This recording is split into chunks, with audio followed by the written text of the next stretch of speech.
The air was crisp that October morning. The kind of chill that settles into your bones but feels like home. I walked my usual path through our Portland suburb, past the red brick houses and maples shedding their fiery leaves. It's a routine I've kept since retiring from teaching, 30 years of shaping little minds. Now traded for quiet mornings and the rustle of autumn. There's comfort in the familiar, until it isn't. I was nearing Nathan's house. My son's place. Just a 10-minute stroll from mine. His wooden porch, with its chipped green paint, always caught my eye, a reminder of the summer we painted it together. Laughing when he got more paint on himself than the boards. I smiled at the memory. But then I stopped short. Sophie's car was in the driveway. Her silver SUV. With the little sunflower sticker Mia, her daughter, had insisted on adding. Sophie lives an hour away. In a bustling town where her interior design business keeps her tethered. She doesn't just drop by without a call. Not even to see her brother. My steps slowed, my scarf suddenly feeling too tight around my neck. I glanced at the house. The blinds were down, but the kitchen window was cracked open. Just enough for voices to slip out. I don't know why I didn't keep walking. Maybe it was the way the air felt heavier. Like it was holding its breath. I stepped closer, careful not to crunch the gravel, and stood by the cedar fence Nathan had built last spring.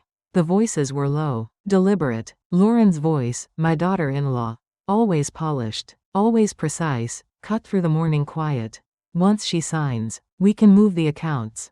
She said, it's all set. The lawyer says it's clean. A man's voice answered, unfamiliar, clipped, and she won't suspect anything? Lauren's laugh was sharp, like glass. Evie? She's too busy reminiscing about her teaching days. She trusts us. It's almost too easy. My heart thudded, loud enough I thought they'd hear it. Evie, me, they were talking about me. My hands gripped the fence. The wood rough against my palms. The signature's the key. Lauren continued, we get that, and the rest falls into place. The house, the savings, it's all there. I stepped back, my breath shallow. Sophie's car was still there, gleaming under the gray sky. But I didn't hear her voice. Was she part of this? My Sophie, who used to sketch dream houses on napkins at my kitchen table. I couldn't think straight. My legs carried me across the street.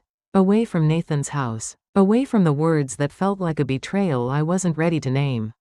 By the time I reached my porch, the world felt different. The maples still blazed red. But they didn't warm me anymore. I fumbled with my keys. The jingle too loud in the quiet. Inside, I stood in my living room, staring at the quilt draped over the couch, the one I'd sewn for Nathan's wedding. Each stitch a promise of love. What had I just heard? A plan, a signature, my house, my savings, the life I'd built brick by brick. I sank into the armchair. The one where I used to read bedtime stories to Nathan and Sophie. The house was silent, but it wasn't peaceful. It was the kind of silence that presses against your chest.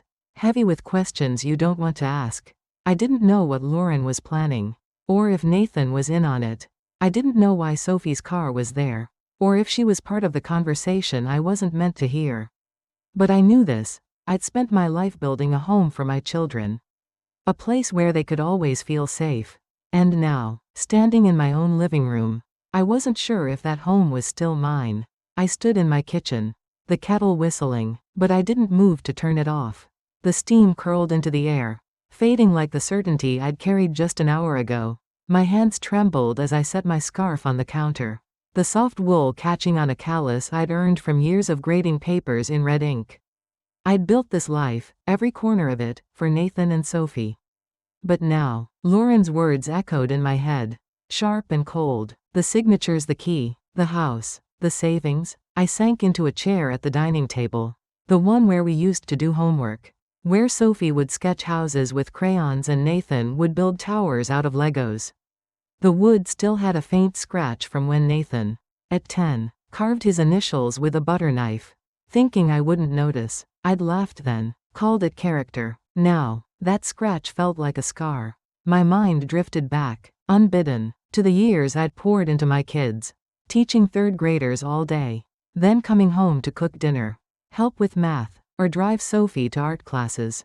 I'd skipped new dresses, new shoes, even that dream of opening a little bookstore with a cozy reading nook. Instead, I saved every penny for Nathan's computer science camp in Seattle. For Sophie's design school tuition. It wasn't sacrifice. Not back then. It was just being their mom. But something had shifted lately. Like a picture frame tilted just enough to catch your eye. A month ago, Nathan had stopped by, his laptop bag slung over his shoulder. All charm and easy smiles. "Mom, where do you keep your retirement account details?" he'd asked. Stirring his coffee like it was just small talk. "Just curious. You know, in case we need to sort things out someday." I'd brushed it off, proud he was thinking ahead. Responsible, like I'd raised him to be. Then there was Lauren, always so polished, her voice smooth as a bank teller's. 2 weeks back, she'd come over with a bottle of wine, talking about updating paperwork to protect me. "You've worked so hard, Evie," she'd said, her hand resting on mine. "Let us take some of the load off." I'd nodded, grateful, thinking she cared, but now, her words felt like a script. Rehearsed and hollow. "And Sophie, my Sophie." Last Sunday, on the phone, she'd sounded distracted, mentioning how Lauren kept asking about the family trust. About my house. "She says it's for Mia's future," Sophie had said, her voice light, trusting. I hadn't thought much of it then. But now, seeing her car in Nathan's driveway, hearing Lauren's voice through that window, was Sophie part of this? The thought twisted in my chest like a dull knife. I stood, my knees unsteady, and walked to the hall closet where I kept the fireproof safe. It was tucked behind old photo albums. The ones with pictures of Nathan's first coding competition. Sophie's art show where she won a ribbon for a watercolor of our backyard. The safe's key was where I always left it. Under a stack of tax forms. Cold against my fingers, I opened it, my breath catching as I sifted through the papers. The deed to the house was there. Its edges worn from years of careful handling. But the folder with my bank statements, the one I kept for quarterly reviews, wasn't in its usual spot. I dug deeper, my pulse quickening. The folder was there, but it was out of order. Slipped behind some old utility bills. Had I misplaced it? I'd always been meticulous, a habit from years of keeping classroom records. Or had someone been here, in my home, moving things I'd trusted to stay untouched? I carried the folder to my desk. The same desk where I'd written lesson plans and birthday cards. My hands shook as I opened it. Scanning the pages, nothing seemed missing, but the order was wrong. The papers shuffled like someone had been in a hurry. I closed my eyes, trying to push down the panic rising in my throat. Lauren's voice played again in my mind. "She trusts us. It's almost too easy." I looked around my living room. At the walls lined with memories. The photo of Nathan and Sophie at the Oregon coast. Their faces smeared with ice cream. The sun glinting off the waves. The quilt I'd made for Sophie when Mia was born. Each square a piece of her old baby clothes. This house wasn't just a house. It was every late night. Every extra shift. Every dream I'd set aside so my kids could have theirs. And now, someone, my own son, his wife, maybe even my daughter, was planning to take it. I didn't cry. I'd done enough of that when their father passed.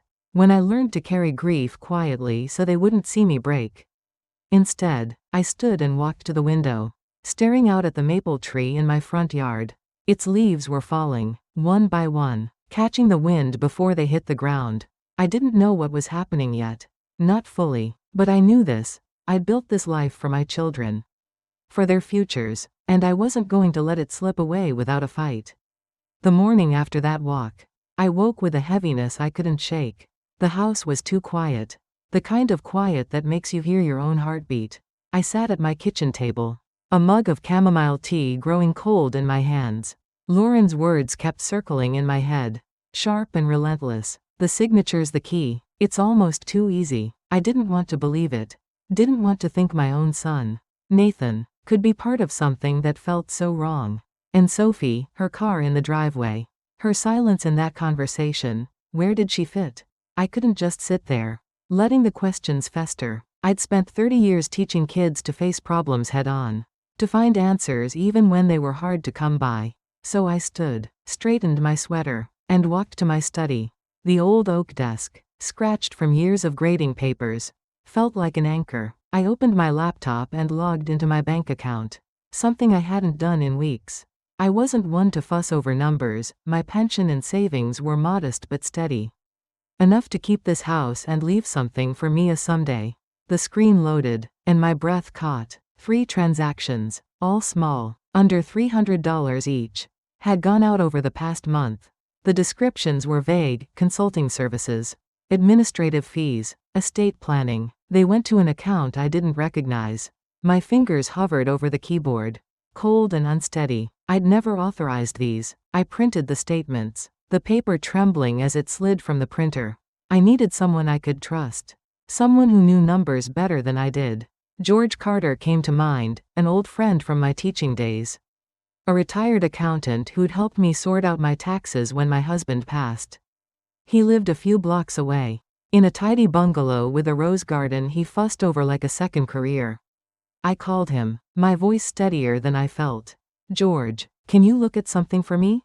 It's personal." An hour later, we sat in a corner booth at the Maple Leaf, a little cafe near the library, the air thick with the smell of cinnamon rolls and fresh coffee. George adjusted his glasses, peering at the bank statements I'd brought. His brow furrowed, the way it used to when he caught a mistake in my tax forms. "Evie," he said, his voice low, "these transfers aren't right. The account number, it's not linked to any of your usual banks. And the descriptions? They're generic, like someone's covering their tracks." I swallowed, my throat tight. "Can you find out where the money's going?" He nodded, jotting notes on a napkin. "I'll need a day or two. But, Evie, have you talked to Nathan about this? Or Sophie?" I looked out the window, at the maples shedding their last leaves. "Not yet," I said. "I need to know what I'm dealing with first." George didn't push, he just patted my hand, the way he always did when he knew words wouldn't fix things. That night, he emailed me. He'd traced the account to a financial consulting firm, one tied to Lauren's name. And there was more, an email from an unfamiliar address, forwarded to Nathan's work account, mentioning preparing for guardianship and documenting Evie's instability. My stomach turned. Guardianship? Instability? I was 62, not 92. I walked 5 miles a week, volunteered at the library, kept my own books. But someone was building a case against me. I couldn't do this alone anymore. I found a private investigator online, a woman named Rachel who specialized in discreet inquiries. Her website was plain, no flashy promises, just a phone number and a line about finding clarity. I called her, my voice barely above a whisper. "I think my family's planning something," I said. "I need to know what. And I need it quiet." Rachel met me the next evening at a park bench near the old community center. The sky streaked with dusk. She was younger than I'd expected, with a sharp gaze and a notepad she didn't use. "I pulled some records," she said, handing me a flash drive. "Phone call from 2 nights ago. Between Lauren and a lawyer. It's not what you want to hear." I thanked her, my hands clenching the drive as I walked home. In my study, with the curtains drawn and only the desk lamp glowing, I plugged it in. Lauren's voice came through, calm, calculated. "She's at that age where people start slipping," she said. "Forgets things, wanders off. We've got enough to file the initial petition. Once it's approved, the assets are ours to manage." A man's voice, the lawyer, I assumed, responded. "You're sure there's no pushback? No diagnosis to complicate things?" Lauren laughed, soft but cold. "No diagnosis, but we've got witnesses. Sophie's already worried about her. She'll back us up without even realizing it." I stopped the recording, my mouth dry. Sophie, my Sophie, who'd called me last week to ask if I was feeling okay, because Lauren had mentioned I seemed off. I'd laughed it off, said it was just age and too much coffee. But now I saw it. Lauren had been planting seeds, turning my daughter's love into a weapon. Sophie wasn't plotting against me. She was being used, just like I was. I leaned back in my chair, the room so still I could hear the clock ticking in the hall. The flash drive sat on my desk, small but heavy with truth. I thought of Nathan, his easy grin when he'd bring me coffee from the cafe downtown. The way he'd hug me like I was still his whole world. Was he part of this? Or was Lauren pulling his strings too? And Sophie, my bright, trusting girl, caught in a web she didn't even see. I opened my laptop again, this time to my estate portal. 2 logins from an unfamiliar IP address. both in the past week. One had downloaded my trust documents. The other had accessed a draft of my will. My name was on it. But I hadn't touched it. The revisions redirected funds from Sophie and Mia to an account I didn't recognize.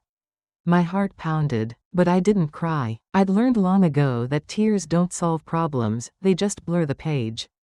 Instead, I reached for my phone and dialed my doctor's office. I needed a letter, something official, to prove I was as sharp as ever. Then I pulled out a notepad and started a list. Rachel's number, George's email, the bank statements. I wasn't sure how deep this went. But I was going to find out.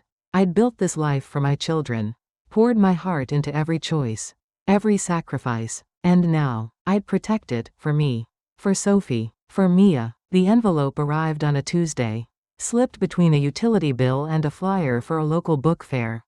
No fanfare. Just the stark white paper with the seal of the Multnomah County Probate Court.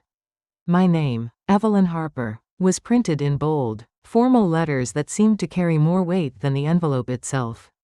I stood at my kitchen counter, the morning light slanting through the window, and opened it with steady hands.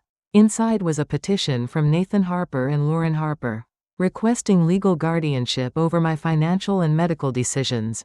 The words were careful, cloaked in concern, recent signs of cognitive decline. It read, erratic behavior, difficulty managing daily tasks. They'd included a doctor's note I'd never seen, claiming I'd missed appointments, and a bank statement showing irregular withdrawals I'd never made. My chest tightened, but my hands didn't shake. I'd been a teacher for 30 years, I knew when someone was trying to rewrite the story. I needed to talk to Sophie. I called her, keeping my voice light, and asked her to come over.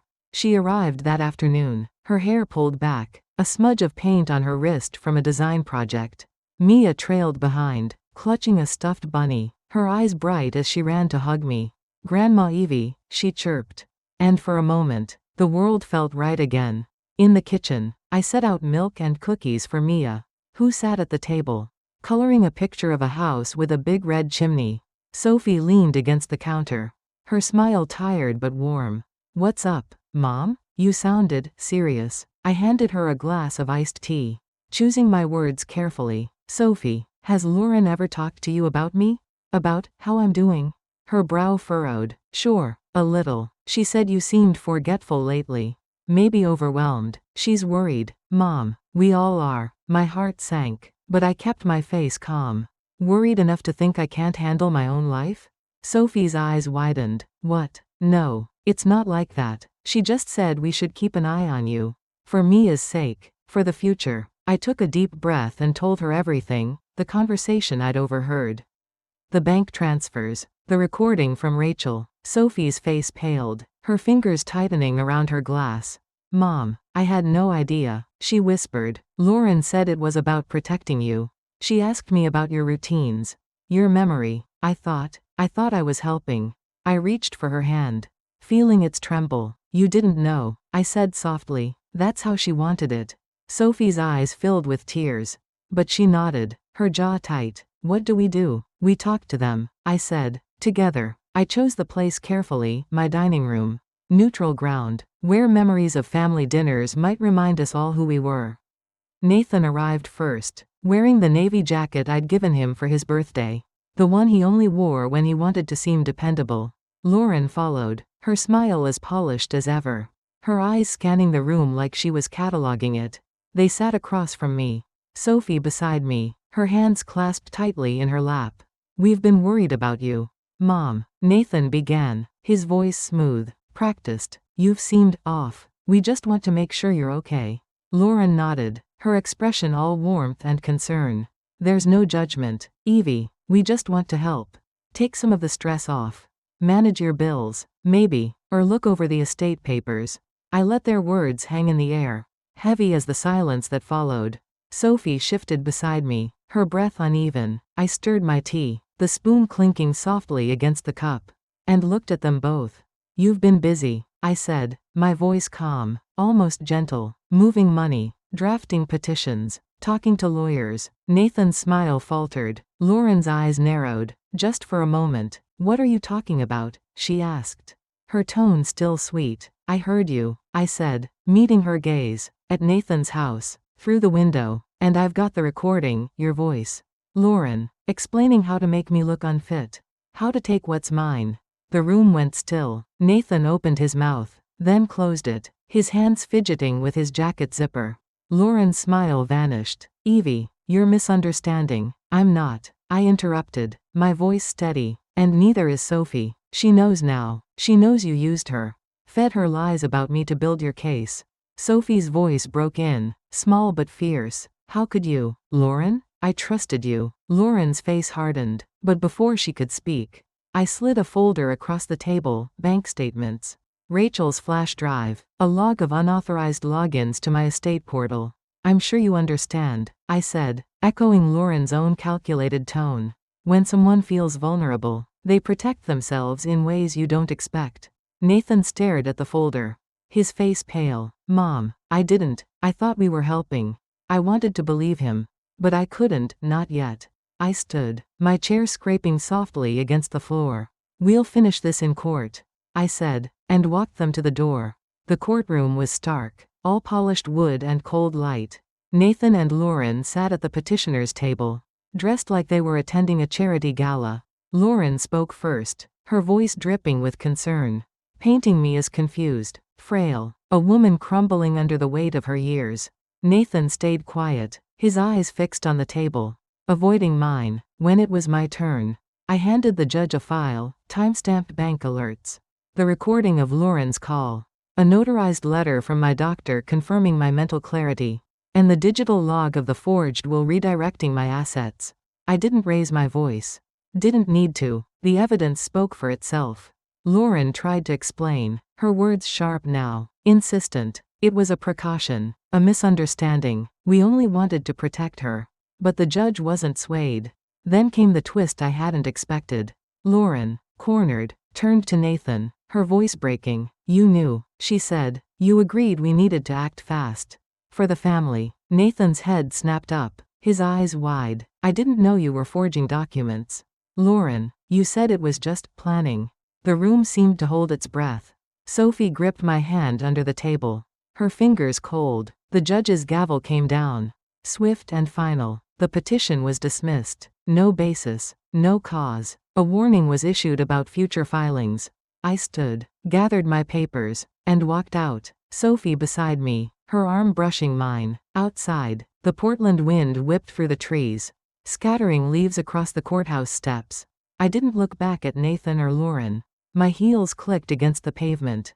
Steady, like a heartbeat finding its rhythm again. The evening after the courthouse, Sophie came to my house. The sky was heavy with dusk. The kind of Portland twilight that paints everything in soft grays and golds. She stood at my door, her eyes red, her shoulders hunched like she was carrying a weight she didn't know how to put down. Mia wasn't with her, and I was grateful for that. Some conversations need just the two of you. No distractions, no pretending. I let her in, and we sat at the kitchen table. The same one where we'd shared so many moments, her sketching dream houses. Me helping her with geometry homework. Now, the table held only 2 mugs of chamomile tea, steam curling up like a quiet promise. Sophie clutched hers, staring into it like the answers were hidden in the amber liquid. Mom, she said, her voice cracking before she could finish. I read the court documents. The petition, the emails, all of it. I should have seen it. I should have known. I reached across the table, my hand covering hers. It trembled, light as a bird's wing. And I saw her not as my grown daughter but as the girl who'd once cried when her first painting didn't win a ribbon. You weren't supposed to see it, I said gently. That was the point. They used your love for me, Sophie. But you're here now. That's what matters. Her eyes met mine, tears spilling over. I thought I was helping you. Mom, Lauren said you were slipping. That you needed us. I never thought. I'm so sorry. There's nothing to forgive, I said, and I meant it. I'd spent decades protecting my children, shielding them from the world's sharper edges. This time, I'd protected Sophie from a truth she wasn't ready to face alone. We sat there, the house settling around us, its creaks and sighs filling the silence. For the first time in weeks, I felt the weight in my chest begin to lift. Sophie stayed the night, sleeping in her old room. The one still decorated with her teenage posters of art galleries and dream homes. Before bed, I passed her in the hallway. And I saw something new in her eyes, not just sorrow. Not guilt, but a spark of resolve. Like she was seeing the world. And herself. A little clearer. The next morning, I called my lawyer, Margaret Ellis, a woman I'd known since my teaching days when we'd served on the school board together. Her office smelled of old books and coffee. A place where hard truths were faced with calm precision. I brought my estate documents. The ones I'd guarded so fiercely. And we rewrote them. The house would go to Sophie. A safe place for her and Mia. A trust was set up for Mia's future. Untouchable by anyone else. The rest, my savings. My stocks. The quiet wealth I'd built over years of careful choices, would be distributed on my terms. No loopholes. No shared control. My signature. And mine alone. Sealed it. Back home, I walked to my study and opened the drawer beneath the bookshelf, where I kept a small wooden box, carved with ivy leaves. I hadn't touched it in years. Not since my husband's passing, when I tucked away a few letters to remember him by. Now, I took a fresh sheet of paper and wrote. Not to Nathan, not to Lauren, not even to Sophie. This letter was for me. I gave everything. I wrote. My years, my dreams, my heart. I was taken from, but I never faded. If you're reading this, you found the truth in the right place. I sealed the letter, slipped it into the box, and locked it away. It wasn't about revenge or anger. It was about remembering who I was, Evelyn Harper. A woman who'd built a life from love and grit. Who'd faced betrayal and come out stronger. That afternoon, I stepped into my backyard. Barefoot, the cool earth grounding me. The hydrangeas were in full bloom. Their petals a soft blue against the fading light. I'd planted them years ago. After my husband died, a reminder that beauty could grow through grief. I sat on the stone bench I'd placed by the garden. The one Sophie had helped me carry from the nursery. The air was crisp, carrying the scent of damp leaves and possibility. I thought about Nathan, about the boy who'd once built Lego towers at my feet. Now a man who'd lost his way. I didn't know if we'd ever rebuild what we had. But I knew I'd love him, even from a distance. And Sophie, she'd carry this lesson forward. Teaching Mia to love fiercely but wisely. Life, I've learned, isn't about holding on to everything you've built. It's about knowing what to protect and when to let go. I'd spent decades carrying my family's dreams, their futures, their weight, but now, I was carrying myself too. Trust isn't blind, it's a choice. One you make with clear eyes and a steady heart. And sometimes, the hardest truths are the ones that set you free. So I sat there, in my garden, the hydrangeas whispering in the breeze. There were no more court dates. No signatures to forge, no voices to silence. Just me, my home, and the life I'd reclaimed. I closed my eyes and let the stillness speak. Its voice soft but sure. Forward.